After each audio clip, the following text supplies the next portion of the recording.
So before we start the video, I'd like to ask you guys to please consider subscribing to the channel and liking the video, as it helps the channel grow. So, let's get into it.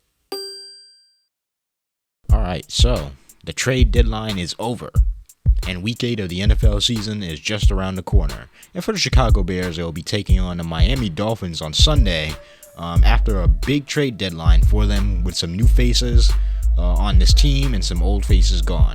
But as always, in this video, I'm going to give y'all 3 keys to the game that I think the Bears should do to be able to win this game, plus talk about some of the moves the Bears made over the trade deadline. So without further ado, let's get into it.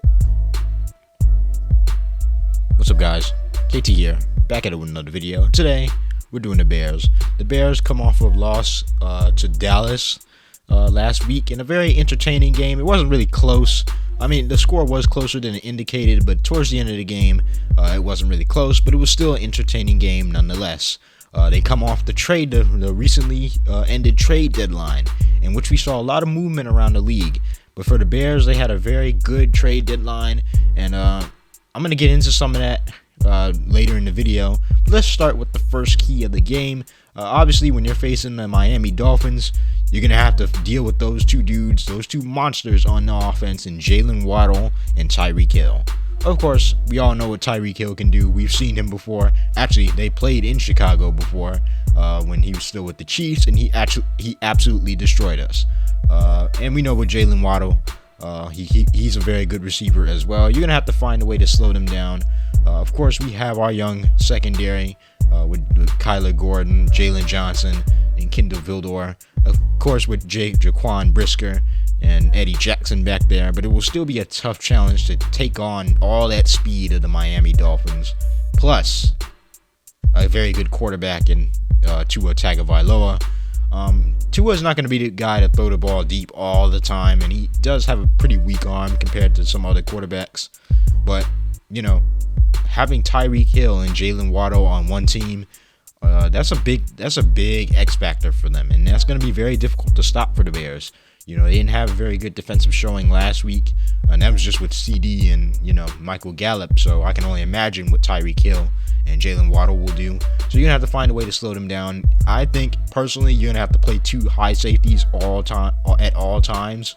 Because if you just let Tyreek Hill run past, there's probably not a corner in the league that can run with Tyreek Hill. So you're going to have to give a lot of ease, especially your young corners, some safety help over the top. You're going to have to find some way to slow them down. You can't really guard them. You'll just have to find a way to slow them down. But with that being said, you know, one of the moves that the Bears made, obviously they traded, you know, Robert Quinn a couple weeks ago, but no more Roquan Smith. Yes, Roquan Smith is gone. He was traded to the Ravens a couple days ago for a second and a 5th round pick, if I'm not mistaken. Good trade for him, honestly. You know, it was time for Roquan. He was looking for a new destination this past offseason. He wasn't really playing all that well, but he was still the league leader in tackles. You know, I just think it works for both teams.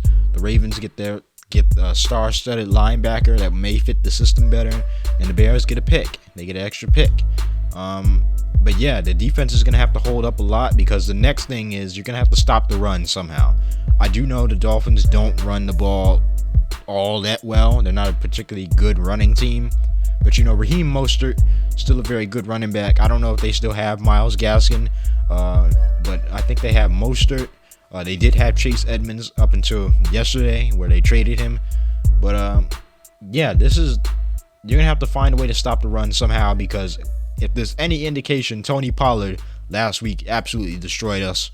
You know, and he's not as fast as Raheem Mostert. I know the Dolphins don't run the ball as much, but against this Bears defense, every run is crippling and backbreaking. You know, they're going to have to figure out a way to stop the run without Roquan Smith back there.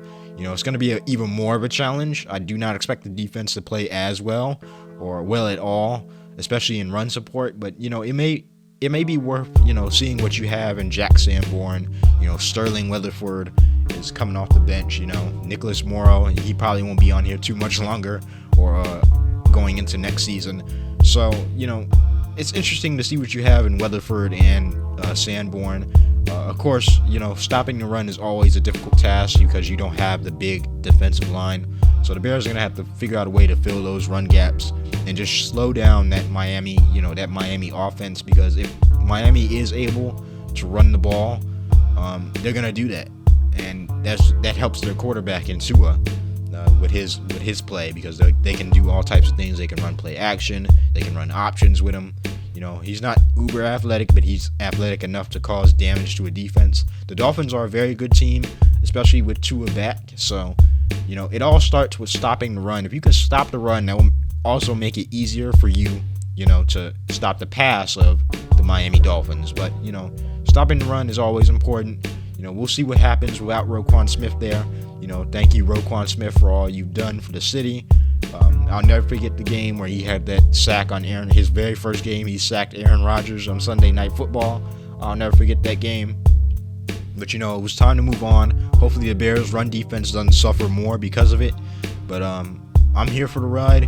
Hopefully the Bears can slow down that Dolphins rushing game, because last week they did not do a good job against Tony Pollard. The last key, and this is actually like a very good key. I want to see the creativity with this offense expand more.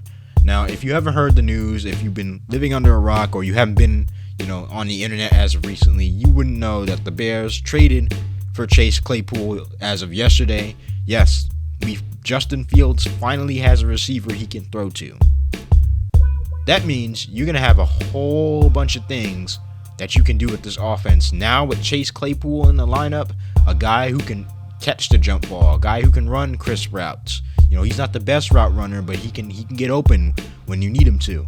A guy who has good speed, a guy who's violent and visceral with the ball. He's a violent runner. He can go up and catch the jump ball. Plus, he's a really good run blocker as well for a wide receiver. So I want to see how creative the Bears offense is going into this game. I'm honestly not too worried about the Bears offense. Now with Claypool in the lineup, we probably won't see him for many snaps, because it takes a minute to get integrated into this Bears offense. But you have a whole lot of options now with Claypool sitting back there with Fields. You've finally given Justin Fields a weapon that he can throw to. But going into this Dolphins game, of course the Dolphins just got Bradley Chubb as well, a very good pass rusher. So going into this game, I don't think you fall in love with the pass. I still think you work off your strengths, your run game.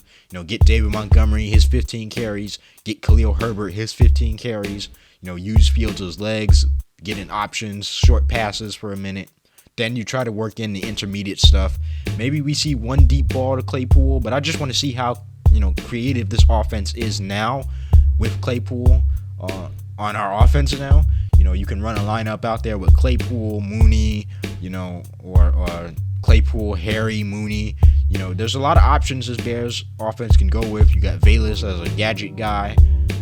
Even though he hasn't been particularly playing well at receiver, he still is very talented. You still have Pettis there. You still got St. Brown. You can run that lineup out with St. Brown, Claypool, Mooney, St. Brown, or N'Keal Harry. There's just so many options now with Claypool on this team. But I just want to see how creative the Bears get on Sunday, because they're going to have to break down this Miami defense, even though that the pass rush for Miami isn't near as intense as Dallas. Our line is still not the best. And, with Bradley Chubb on that newly added Miami Dolphins defense, he's the new addition. He's still a very good pass rusher. I'd be very cautious on what I'm doing. Of course, they still have that great secondary with Rowe, Eric Rowe, Javon Holland, of course, the all-pro corner, Xavier Howard.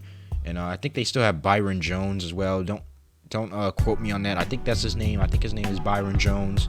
So they still have a very talented defense. So I just want to see how creative they get on offense. But stick to your roots. Run the ball. Break down that Miami defense with play action. Make it easier on your quarterback. But ultimately, I have the Dolphins winning. I think I'm going to go 31-27. I think it will be a very good game. I think with the addition of Claypool, that will, open up this offense. But Miami is just too talented. I think it will be a close game because these teams are just so really young teams. And they both do things that are particularly well with the Bears, their running game, the Dolphins, their passing game. So they're particularly young teams, but Dolphins are more talented. You know, Tyreek Hill, Jalen Waddle, and Tua Tagovailoa. Even on defense with, you know, Xavier Howard, Eric Rowe, and Javon Holland, they got pieces that they can work around. You know, we're still trying to work, you know, even with Claypool coming to the offense, they're still going to try to work him in. So we'll see. But I got the Dolphins winning 31-27. Of course, you know, anything can happen with this Bears team, as we can see. But that's all I got for you guys today. I'm really happy with what the Bears did during the trade deadline. I'm looking forward to see how they integrate Claypool into this offense.